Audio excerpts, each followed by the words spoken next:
kita lanjutkan dialognya, Prof. Yang tadi cukup menarik adalah pernyataan bahwa sudah dipersiapkan sebelumnya lokasi bom Molotov, anak-anak atau tersangka ini bagaimana belajar membuat bom Molotov dan sebagainya. Dan juga dikatakan bahwa ada persiapan sebelumnya.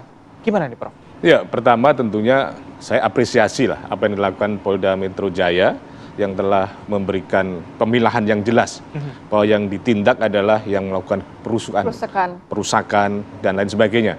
Yang demo tidak dilakukan. Tentunya saya kira sebuah langkah yang sangat baik. Namun pada sisi yang lain, menurut saya yang sangat penting adalah bagaimana ini bisa sampai kepada akar masalahnya. Bapak Presiden Prabowo kan sudah memberikan pernyataan ada indikasi teror dan ada indikasi makar. Maka untuk itu ini adalah momentum untuk kemudian apakah betul indikasi tadi itu bahwa kemudian ada persiapan, ada pembuatan molotov, kemudian ada sistematis satu tempat dengan tempat yang lain. Artinya ini bukan suatu hal yang dilakukan secara sporadis, yang kemudian ada direncanakan. Maka untuk itu yang ditindak menurut saya tidak sekedar yang ada di pelaku di lapangan. Siapa yang kemudian yang menyuruh, siapa yang kemudian mendanai, aktor intelektualnya. Ini kalau tidak dilakukan proses pengusutan secara sistematis, maka kemudian khawatir ini masih ada potensi-potensi yang kemudian bisa melakukan itu lagi. Maka menurut saya perlu ada ketegasan, pendalaman yang komprehensif siapa sebetulnya yang terlibat dalam persoalan ini. Sudah banyak pernyataan-pernyataan bahwa ini bukan sekedar aksi spontanitas, aksi aspirasi, tetapi direncanakan. Maka kita apresiasi yang dilakukan oleh Presiden mendorong atau kemudian mendukung dibentuknya tim investigasi independen untuk mengusut persoalan ini supaya bisa memetakan, supaya bisa merekomendasikan penyelesaian masalah yang mendasar. Dengan demikian kita tenang, kita nyaman, kita aman, betul akar persoalannya ini apa? Apakah karena faktor kecemburuan sosial, apakah faktor oligarki ekonomi, oligarki politik, atau kemudian spontanitas yang lainnya. Kalau pelaku-pelaku sekali lagi kita apresiasi Polda Metro Jaya telah ditindak, tetapi perlu ada ketuntasan tentang persoalan yang menyebabkan ini sehingga ke depan bangsa ini menjadi nyaman untuk melangkah menuju Indonesia emas. Tapi kalau di sisi Anda melihatnya, Prof, ini tidak hanya di Jakarta, tapi di beberapa tempat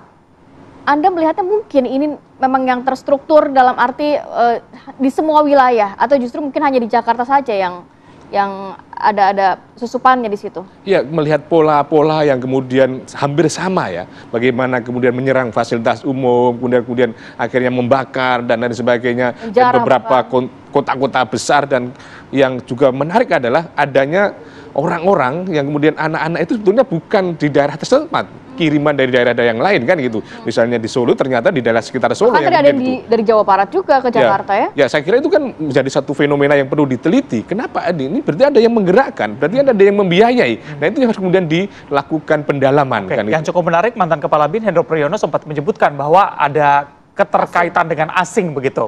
Pendapatannya gimana? Ya saya kira saatnya lah kemudian ditagih terhadap pernyataan tadi itu. Bahwa Trump mengatakan saya sudah tahulah siapa dalangnya di luar negeri dan sebagainya. Jangan sampai kemudian dibiarkan menjadi rumor, menjadi asumsi, menjadi misteri dan lain sebagainya. Apalagi menjadi halusinasi. Maka menurut saya perlu ada penjelasan, pendalaman. Maka didorong tim investigasi Polda Metro Jaya, penegak hukum yang lain, konsentrasi, fokus menegakkan hukum. Tetapi kemudian pendalaman masalah-masalah apa yang kemudian menyebabkan ini perlu dilakukan kan gitu. Sehingga kemudian tidak muncul ya biaya ini otak-atik dan sebagainya. Ini saya berbahaya kan gitu. Lain ya. Saya mau ke Bu Putu, nanti juga mungkin akan ditanggapi oleh Pak Ronald ya. Kalau dari sisi Komnas HAM, adakah potensi-potensi pelanggaran atau salah tangkap dan lain sebagainya dalam kasus ini? Ya, tentu potensi itu ada ya. Mulai dari unjuk rasa yang kemudian dialami oleh mahasiswa sampai kemudian beberapa yang kemudian diamankan. Dari beberapa penuturan yang pernah diamankan dan kemudian ditangkap lalu kemudian dibebaskan, mereka mengatakan bahwa ya tadi peran mereka itu ada yang signifikan, ada yang tidak, tapi kebanyakan tidak. Nah ini artinya kita memang masih menjadi PR besar pada aparat terkait bagaimana kemudian mengkanalisasi, karena kita tahu bahwa ada peraturan-peraturan Polri maupun TNI terkait penggunaan kekuatan gitu ya, kapan itu digunakan, level-levelnya seperti apa. Nah pada saat itu menjadi level merah, memang kita tahu itu agak tidak terkondisi dengan baik. Nah inilah justru kemudian penting bagi aparat untuk menyikapi dengan kehati-hatian. SOP itu tetap harus jalan. Semakin dia kondisinya tidak menguntungkan, semakin perlu untuk kemudian patuh kepada SOP. Karena disinilah kemudian rentan pelanggaran HAM. Baik itu terkait salah tangkap dan lain sebagainya. Makanya kemudian ini yang terus kemudian kami dorong kepada Polri agar nanti kemudian banyak dikembalikan ya, dipulangkan dan lain sebagainya. Sementara yang menjadi tersangka, yang unsur-unsurnya terpenuhi, maka pelanggaran HAM itu yang kemudian kita pastikan apakah tadi ada pendampingan hukum, apakah prosesnya dilakukan tanpa kekerasan. Karena kita tahu bahwa untuk mengejar pengakuan dengan kekerasan itu juga rentan menjadi pelanggaran HAM. Nah, inilah bentuk kehati-hatian sebenarnya yang Komnas HAM harapkan itu dilakukan oleh aparat. Sejauh ini karena memang kita tahu bahwa ya dalam kondisi yang seperti itu kehati-hatian menjadi penting. Bagaimana kemudian proses penahanan, penangkapan beberapa anak bahkan itu ditahan beberapa hari di Polres-Polres itu tanpa adanya pemberitahuan kepada pihak keluarga, tanpa adanya surat perintah penahanan. Nah, ini kan prosedur ya. Karena kalau tidak, kalau ini kemudian dibiarkan dengan mengatasnamakan ini kerusuhan, kesulitan dan lain sebagainya, justru kami menekankan semakin resiko terkait unjuk rasa itu semakin tinggi, maka aparat harus semakin ketat untuk menjalankan SOP. Jadi artinya ini ada pertaruhan nyawa juga kita pahami dan lain sebagainya gitu. Oke, ada dugaan pelanggaran HAM terjadi di sana ketika memang tensinya cukup tinggi. Sebenarnya apa yang bisa dilakukan oleh pihak kepolisian, Prof, supaya pelanggaran HAM tadi tidak terjadi begitu? Iya, bahwa tentunya juga kemudian ada pertanyaan apakah kemudian aparat juga tidak punya HAM kan juga kan. Jangan sampai kemudian mereka menjadi korban juga. Artinya kan kembali pada prosedur ya pengamanan kan gitu. Bagaimana tentang kewenangan yang dimiliki kan dan tujuannya apa sebetulnya.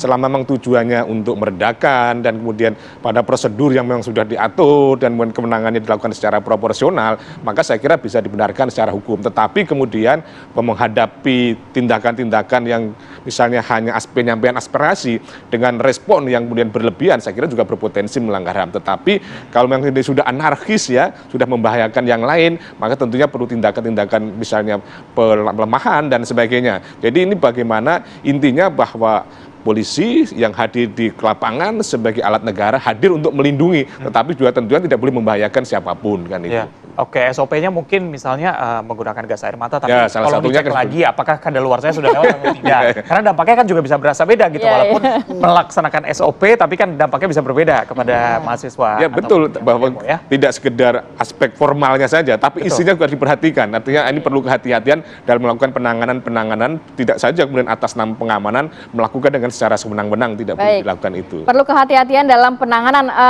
Pak Reonald, tadi ada beberapa poin yang pertama adalah jangan sampai adanya pelanggaran HAM, salah tangkap dan lain sebagainya. Kemudian juga masyarakat masih menantikan ini pihak kepolisian untuk mengungkap kalau memang ini dirancang terlebih dahulu, ada yang aktor intelektualnya juga yang diamankan oleh pihak kepolisian sehingga nanti tidak ada lagi hal-hal serupa yang terjadi.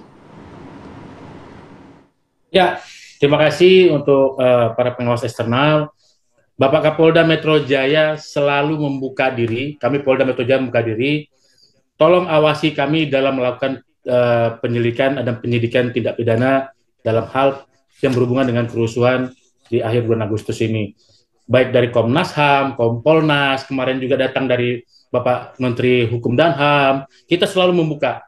Kita tidak ada menutup diri, kita terbuka. Apa yang sudah kita lakukan, bahkan bertemu langsung pada para pelaku, beliau juga mewawancarai, berinterogasi juga, berinteraksi juga dengan para pelaku yang ada dalam rutan Polda Metro Jaya. Itu kita buka ruang untuk beliau. Jadi tidak ada kita menutupi apa yang kita lakukan. Yang pasti Bapak Kapolda Metro Jaya selalu mengevaluasi, selalu melaksanakan kalau istilah beliau adalah berbenah untuk melakukan yang lebih baik ke depannya untuk memberikan pelayanan terbaik untuk masyarakat khususnya di daerah khusus Jakarta.